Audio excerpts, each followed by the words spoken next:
అసలైన టెన్షన్ ఇక్కడే ఉంది అని చెప్పాను కదా! సో, అమ్మ వాళ్ళు, అత్తయ్య వాళ్ళందరూ పాప పుడతారా? బాబు పుడతాడా? అబ్బో! బాబు పుడతాడా? పాప పుడతారా? అన్న డిస్కషన్ బయటన స్టార్ట్ అయింది ఆల్రెడీ.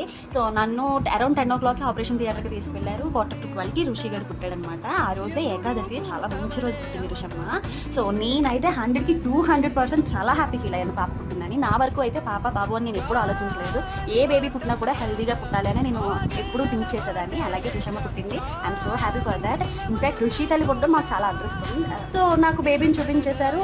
చూపించిన తర్వాత బయటికి వీళ్ళకి చూపించడానికని నర్స్ బయటికి తీసుకొస్తే ఆత్రంగా మా మమ్మీ ఎళ్లి "బాబు పుట్టాడా?" అని అడిగిందట నర్స్‌ని. నర్స్‌ని అడిగితే నర్స్ ఏమో సీరియస్‌గా "బాబు పుట్టాడా?" అని అడగకూడదు. "ఎవరు పుట్టారు? ఆరోగ్యంగా ఉన్నారా?" అని అడగాలి. కానీ మా మమ్మీ, మా అత్తయ్య పాప పుట్టింది, అయ్యో బాబు పుట్టలేదని ఫీల్ అయ్యారు. కానీ ఏంటి అంటే అమ్మాయిలకి ఇద్దరు ఆడపిల్లలు. సో, బాబు ఉంటే బాగుంటది కదా నా కూతురు కన్నా అన్న వర్షాలు ఆలోచించారు తప్ప ఇష్టం లేక కాదు. బట్ రుషం అంటే చాలా ఇష్టం. పాపలంటే కూడా చాలా ఇష్టం. బై ద వే ఈరోజు నేను బాలామృతంతో కేక్ చేశాను. రుషి గారికైతే చాలా బాగా నచ్చింది. మీరు కూడా ట్రై చేయండి.